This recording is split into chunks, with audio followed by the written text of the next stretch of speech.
Now on 105.9 FM and streaming worldwide on the WMAL app. O'Connor and Company. Good Tuesday morning. It's 5:06. Thank you so much for joining us. Great to have you as part of the team here as we plow ahead this fifth day of December. Coming up at 7:05, Jason Isaac. He's the CEO of the American Energy Institute. We're going to talk about John Kerry over there in the Middle East trying to turn your lights off. 7:35, Byron York's been doing some great work on American politics, as well as the George Santos expulsion that we still want to discuss and analyze a little bit here, because George Santos has been en fuego, Julie Gunlock. Should we, we can pay him for like a recorded message every day. He's doing the cameo thing. Yeah, I've already paid him for a few. Is that my Christmas present? Yes. Is that great? How much does it cost? How much is a minute of George Santos? I was kidding. I don't know. Oh, all right. Well, we're going to look into that. That might be a new feature. George Santos's morning greeting for all of our listeners. Totally worth the investment. Yeah. 8:35. Luke Rosiak, Daily Wire, has a story about a union official in Maryland, a teachers union official specifically, who has a target list of wealthy Jews that they're going after there in Maryland. Everything's fine in Maryland. Everything isn't fine in Arlington, though. I'm sure you saw. Just as I was going to sleep last night, I'm scrolling through. I don't know why I do this. It's like, okay, well, before I fall asleep, let's take one last look at the news. Why? When I wake up, I'm going to take another look at the news. I know. And the only thing that's going to happen is that I'm going to see something that's going to engage me and keep me from sleeping, which is exactly what happened. Right. Because a house in Arlington just, blew up. Like literally, it exploded. It looked as though it had been filled with It was like a Michael Bay gas. movie. It did look like a special effect from a film. Yes. And it was caught completely on video, by the way, because there was a neighbor in the area who saw a ton of police activity happening at this house. And like most people in America today, he pulled out his, studio quality camera and film editing program, sitting there on a smartphone, hit the record button, and captured the entire thing. It flattened this house. Yeah. This isn't like an explosion where like poof comes out the windows and some glass breaks. I mean, it's gone. Just an eruption, total eruption. And apparently it happened while the police were serving a warrant. There were complaints that there were gunshots inside the house. There was a suggestion that when the cops showed up, he shot a flare gun when they first got there. According to eyewitness accounts, including one from the gentleman who took the video, it wasn't a flare gun that actually caused the inferno, but this was a plume of fire that could be seen well over a mile away. Also, by the way, not too far from the Pentagon. Right. Which immediately people start asking questions when you see something like We're this. all triggered. Right. But the guy who captured the video was interviewed on Fox 5 about an hour afterwards. This is something obviously that was picked up all across the board. Here's a little bit of their report last night. That video that we've been showing and we've been playing, we have the man who shot it. He was sitting on the rooftop of your townhome. Take us back to moments before that explosion. I just want to say before we hear from this gentleman, he is every single 30-year-old white dude who lives in the general D.C. area. He went to college somewhere, decided to come to D.C. He might be listening this morning. Could very well still be. Because I love the beginning. So you were sitting on the roof. It's like, all right, I have many questions already. And I looked at this guy's Twitter feed because he put it out on Twitter and then immediately this is what I spent an hour and a half doing instead of sleeping last night. Well, but honestly, I just want to set the scene, too. Yeah. What he's seeing. I, too, would be sitting on my roof. Okay. Well, I guess that's... and filming because lots of cars. There's bright lights on the house. Right. I also find you don't want to be out in front of the house. Well, you don't want. And there's door. But there's obviously lots of police. There's a huge police presence. Yeah. There's also, I have to say, there is a blow up Santa. Okay, in front of this house. Aww. So the disturbed person was at least decorating for Christmas. Have you ever seen the movie Red? with Bruce Willis and John Malkovich. No, I'm and sorry, I haven't. It's a Can't believe- great movie, but Really? it's about a former CIA assassin who's now retired, and he's just basically put up in this small Iowa town, and he's just sort of trying to, stay quiet.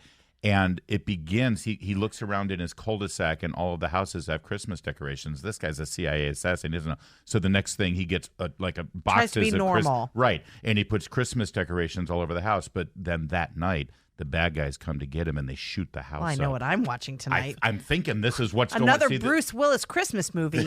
That's right. This one really is a Christmas movie, but this is exactly what's going on with this house. Yeah, they have you the never Santa know. out front. You never know. All right. So here's the guy sitting on his roof. Yeah. And you look at this guy's Twitter feed; it's nothing but sports and football and betting. And It's a normal guy. He's just a guy. He's just a DC dude. What made you take your phone out? I mean, things seemed like they were definitely escalating as the guy inside wasn't responding, and they drove a SWAT truck through the front door, and then shots were being fired after that. So seemed to be escalating, and it was like, okay, something's actually going to happen at this point. It had been a couple hours at that till then. And yeah, I mean, it was just a happenstance. They had pulled back after breaking through the front door, trying to get him to come out. He wasn't coming out, and they were relocating and resituating to be able to go through to the front window. Yeah. And at that time, I mean, the place just erupted. The video is crazy. What's going on through your head? Because you're holding the camera, trying to record it. What's going on through your head and the people around you? We heard some other voices in the back. Yeah, the voice in the back was my wife in the back, and then my buddy on the side. And I mean, he was screaming no. I mean, at that point, there's no thought. There's no thought. There's just pure reaction and shock, and it was wild. It was wild to say the least. I mean, for this something to happen in your neighborhood right down the street, about to bring a little baby in the world, and you're just what, you start to question a lot of things at that point.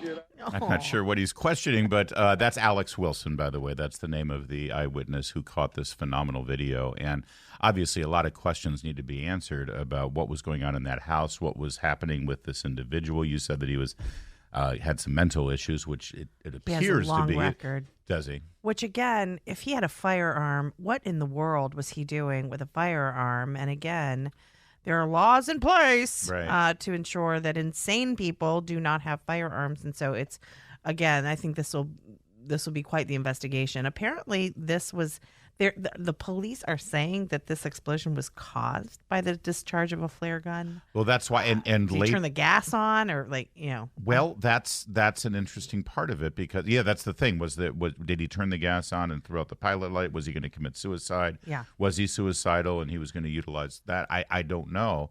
Also, another part of this interview with the eyewitness, he made great pains to say no, it wasn't a flare gun from where he was sitting. Mm-hmm. Don't want to hurt you. And then they ended up driving the SWAT truck through the front door with a pile driving arm. And at that point, he started firing a weapon back. I mean, I believe it was an AR. It was a high caliber weapon. I don't believe an AR is a high caliber weapon. No, I don't. It's.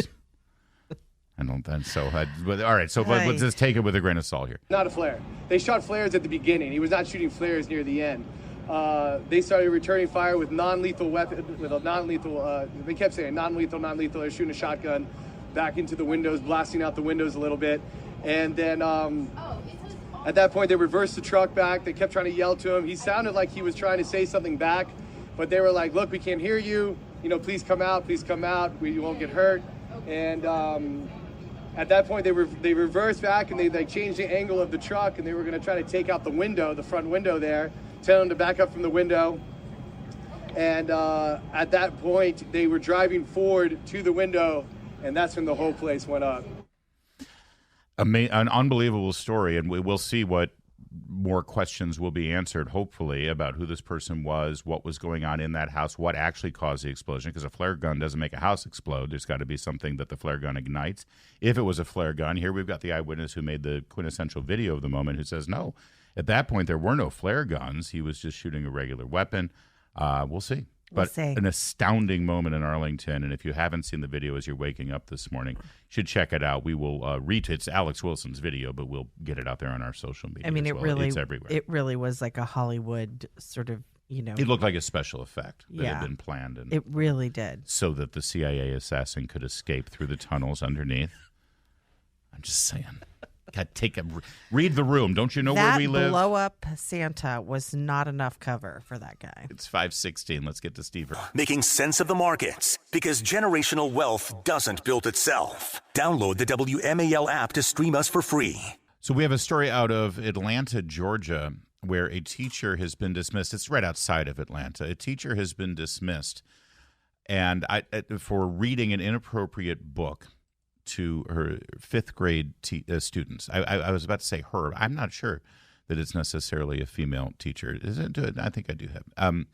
I love the way that this was written up by a left-wing, progressive, liberal website. So the beginning, a suburban Atlanta school board voted to dismiss Catherine Rinderl, the teacher who dared to read a book to her students. It sounds like a scene straight out of a North Korean movie script.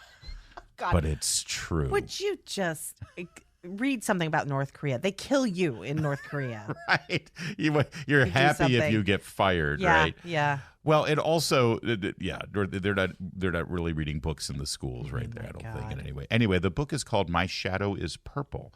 And there was a specific rule in that school district about age-appropriate books, and specifically about the subject matter of gender identity. It's like, let's focus on our reading scores, okay? Let's focus on math. Let's not focus on gender identity. And it's none. If theirs are straight, then mine is a circle. For my shadow's different. My shadow is purple. My shadow loves playing with all sorts of toys. Things loved by girls and things loved by boys. I dance with the pinks as they turn and they spin, and play sports with the blues as they lose and they win. Some of my friends think I'm simply confused, but the thing I love most is not having to choose. So my shadow is purple. So you said some people's shadows are blue, some people's shadows are red, but mine are purple, and I like to do all these things. And it goes on. There's a school dance, and this character wears a skirt on the bottom and a suit on the top. In fact, there's one portion where there's actually a suggestion that it's preferable to be gender fluid. But Dad's always crying and loving and sharing.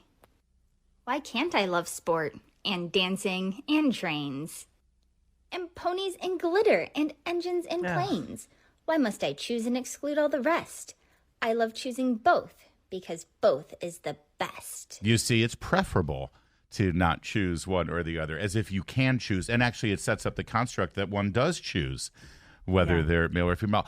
First of all, my biggest problem here is that fifth graders shouldn't even need to be read to. They should be reading chapter books. Yeah. Why are the students? Maybe this is why they looked at Atlanta public schools, and they are not back to pre-pandemic levels of literacy. There you go. In fact, so this is the reading level for fifth graders. Exactly. In fact, a fifth grader can't even read that on their own. They need their teacher to read it to them. That's right. The latest data shows that the amount of students reading at or above grade level is about 56%. So only 50% of Atlanta area kids can read at grade level. And so what teachers are doing is reading this crap and reading it to them, by the way, because they can't read it themselves. Yeah. Instead of reading books about, age appropriate matters. Right. It's sickening. But again, I find it really fascinating. I think that the sort of buried lead here is that this teacher was reading to them, not having them read this book on their own. I'd like to think that the kids could read. The reason that the teacher read it is because she wanted to get fired. She wanted to be that person standing in the schoolroom doors. I'm going to do this. Go ahead and fire me. And then I'm now sure she's going to read her own book. Yes, write her own book. Exactly. But it's clear that this book is a propaganda tool. It is. If you want to read to your fifth graders, there's tons of other books that you could read to them. How about a history book? And this is what they'll say. This is what these teachers always say. These sort of woke they're not teachers. They're activists.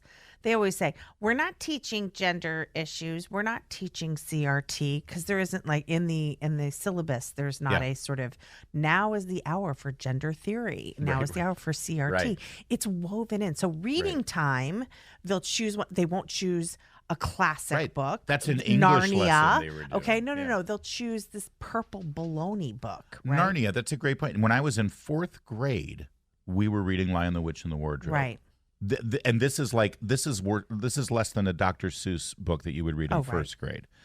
Right. The teacher, by the way, after getting fired, the district is sending a harmful message that not all students are worthy of affirmation in being their unapologetic and authentic selves. There you go. She's going to run for Congress. Now authentic selves. Let's remember, because it's always important to blame Oprah. This is the Oprahfication of America, along with the activism and the gender stuff and the race stuff. This is sort of this Oprah effect on the world. One other thing you need to know, when this teacher was set up for a disciplinary review in that school district, they have a committee of retired educators who evaluate things and then give a recommendation. And they recommended that this teacher be talked to, suspended, written up, and that was about it. The school board then took it up, which is usually just a rubber stamp. Right. And the school board said, oh, hell no, we're firing this teacher. Good. And they voted 4-3 to fire this teacher. Get these people up to Loudon. That's right. And this is why you need to run for school board. It makes a difference. Right. It's 5. Now on 105.9 FM and streaming worldwide on the WMAL app. O'Connor and Company. It's 5:37 now. Thanks for joining us here on this Tuesday morning, charging along on the 5th day of December. Coming up at 7:05, Jason Isaac will be here from American Energy Institute. 7:35, Byron York of The Examiner. And at 8:35, Luke Rosiak, Daily Wire. And actually, we're going to talk about Luke Rosiak's story right now. I'm Larry O'Connor with Julie Gunlock. Good morning. Morning, Jules. So, Maryland. This is Luke Rosiak at Daily Wire. Maryland teacher on leave while the school system investigates her for a string of anti-Semitic social media posts that include creating a list of wealthy Jews in her county, claiming they hoard wealth while contributing nothing to society and calling for a class war. Now, if I told you that this was happening in Maryland and you had to get, have you read the whole story yet? No, I just occurs. What county in Maryland do you think this takes place in? I would say Montgomery. That would be Montgomery County, the bluest of the bluest liberal Democrat counties. And wait, it gets better. If you had to pick the city in Montgomery County, give me the top 3 of where you think this might occur. Bethesda, Chevy Chase, and... There's one more. Tacoma Park. Oh, how there did I miss that? Yep, the most woke. It is Tacoma Park. But those are the 3 I would think of, too. Yes, It is Tacoma Park. Angela Wolf, head. So it starts out, and I love the way Luke Rosiak sort of builds the narrative here. First, it begins, she's just a teacher. I mean, how many teachers? There's so many teachers, right? You're going to get a bad apple. Angela Wolf is the head of the English Language Development Department. There you go. Which caters to immigrant children at Tacoma Park Middle School in the most leftist enclave of liberal Montgomery County. Ooh.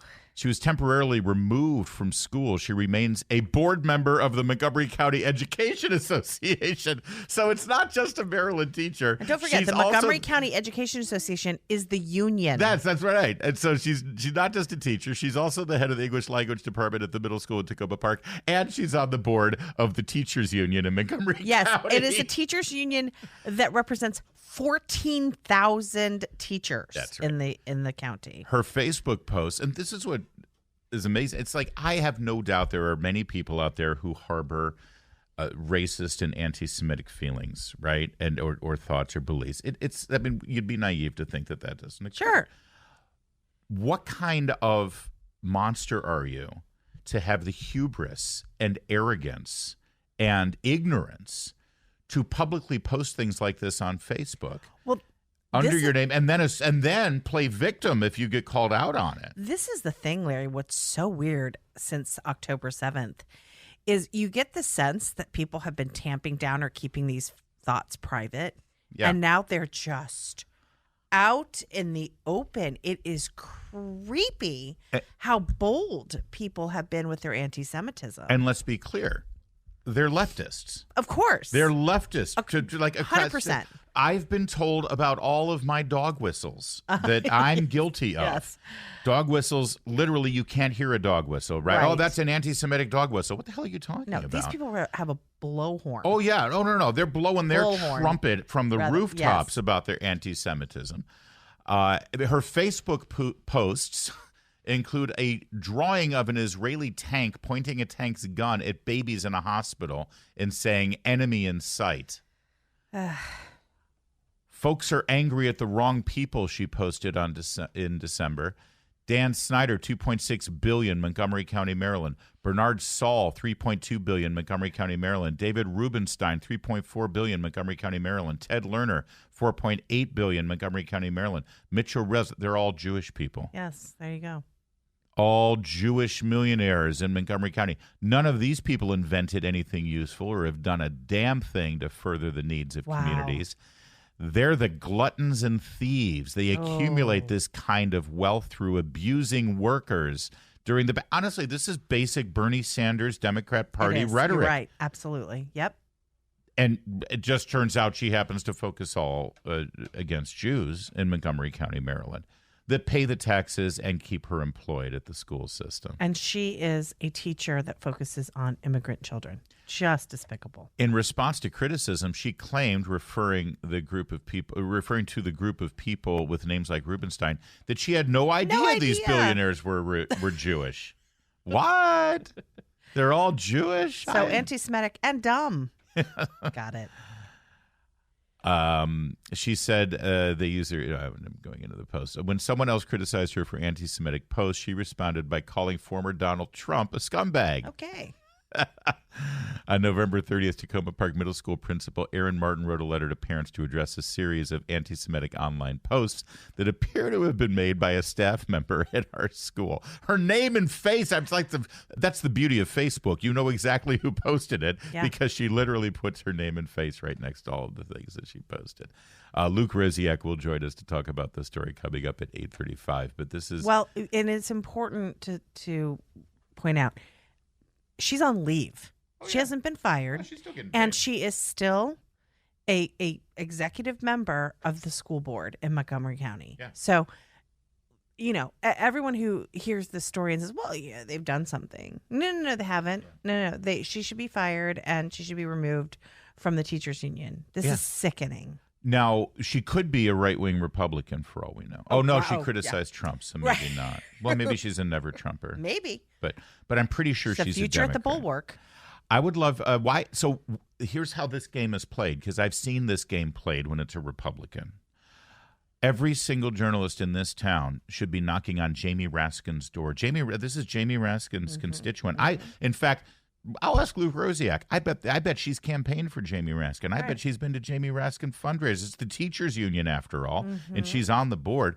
Where is Jamie Raskin condemning this? Where is Jamie Raskin stepping up and saying this is the poison in this society that we have to call out whenever we see it? Right. And if you don't call it out, you're part of the problem. Where we're calling it out, Congressman Raskin, where are you? But let's look at higher education and specifically universities, where after the attacks of October 7th, we saw the specter of horrific anti-Semitic protests on the campuses of Harvard, MIT, Columbia, other Ivy League schools. Not just these protests that you could see on the video, they were visually intimidating, bullying, and pushing around outwardly identifiable Jewish students. But if you remember right, at Harvard, something like 40 different student organizations all put letters out demanding that the administration do something about divesting from Israel and taking the days side. After October 7th. Days after the rapes and the and kidnappings. the murders. And the people's identities, Adam Gillette, who's been swatted, I think, 33 times at this point. All he's doing is driving around the campus with a billboard showing the faces and the names of the people who signed these letters. Who voluntarily signed these letters. Well, the administrations, the faculty, the people in charge of those schools have done nothing about this. They put out mamby-pamby little statements. These are people who... This is unfortunate. Yeah. If Donald Trump gives a speech at a rally that has a triggering word in it, these university presidents create a whole new wing of their every hangnail faculty. Is blamed on Trump. Oh, they prostrate themselves on the floor. They hang themselves on a cross. They said nothing about this. So Virginia Fox has had enough. Virginia Fox, one of our favorite congresswomen from North Carolina. She's the chair of the Education and Workforce Committee. She will be conducting the hearings today with Dr. Claudine Gay, president of Harvard, Liz McGill, president of UPenn, Pamela Nadell. They're all women. That's interesting. Professor of History and Jewish Studies at American University, and Dr. Sally Kornbluth, president of Massachusetts. But we're Institute of supposed to Technology. believe that women really suffer in the educational system, Every right? single They need another person. STEM program. All of these doctors who run these Ivy League schools are all women. They're all liberal, and they're all Democrat. They're all progressive. And they're all going to be under oath today, explaining exactly why their schools did what they did. Now, there's going to be a lot of damage control done here, because here's the bottom line. These schools are losing funding right now. Huge donors are disgusted by this, and they're pulling their money out. So they look for them to actually try to play ball with Chairwoman Fox, I bet, and actually act like they're really contrite. And no, but this is what we're going to see we're going to see finally, because it takes the death of Jews, the murder of Jews, the rape of Jewish women, for these people to come out for free speech. This is what we're going to see, right? Oh, yeah. We're going to see a bunch of, well, look, we really respect people's right to free speech. It's and not for us. We are to stand in the bulwark way. against attempts to limit people's free speech. These are the same people who, if Guy Benson or Ben Shapiro go to a college campus to give a speech, they're totally fine with students trying to intimidate those speakers and run them off campus. They'd probably be okay with Guy Benson. Maybe Guy Benson. Yeah, but no, if they try that, if they try the free speech thing. Oh, they're going to. Governor Scott Walker, who's now president of Young America's Foundation, that's the organization that brings Ben Shapiro and Matt Walsh and me and Liz Wheeler to campuses. He should be sitting right there and say, really, we'd like to book a date right now. Really, that would be great. YAF should be right there in the hearing room. The second they say, we have a completely open policy with regard to various viewpoints, and it's not our job to get in the way. Really, okay, when can Matt Walsh speak? We'd like to do a screening of What is a Woman, and Matt Walsh will then do a Q&A afterwards. And then let's see what happens. No, you're right. That is exactly what they'll claim. They'll also claim we don't want the government intruding on these things. Right. Whereupon Chairwoman Fox would say, oh, I agree. Tell you what, this is how much funding you get from the federal government on an annual basis. So we won't be involved with you in any way whatsoever. Return the money now, please. That's right. Because as long as they have their hands out and they demand that the federal government subsidize their outrageous behavior, then they've got to answer to the Congress. According to the New York Post, the Ivy League has slashed prices of what they call the donor door from $20 million to $2 million after the latest round of anti-Semitism. They have a long-term practice of giving special consideration to big donors' children, right? You're a big donor, and your child or your grandchild will have carte blanche at Harvard, carte blanche at Columbia or Yale. Used to be about $20 million was and that's of course over the lifetime. And also it's also important that to understand that people give these $20 million checks, and it isn't just entry; it's then grade inflation. I mean, they've actually recently done some studies about Harvard and all these Ivies where students never get below a B. Yeah, I just saw the study. 80%. It's in my head because I saw it yesterday. 80% of the grades handed out at Harvard this semester are A's. Yes, and I mean, and it's honestly, don't forget that's for like I think it's Harvard is about to start doing a class. It might be. I think it's Harvard on Taylor Swift. I mean, it's not actually rigorous studies that are going on here. But meanwhile, they're going to ask us to pay their student loans for that Taylor Swift degree that they got. Yep. Well, back in the day, meaning 4 months ago, $20 million is what it would take, that kind of level of support for a school, for you to guarantee that your child or your grandchild would get admitted into the Ivies. Now it's $2 million. Still a lot of money, but boy, that's definitely a discount. They're letting in the, the great unwashed with those $2 million.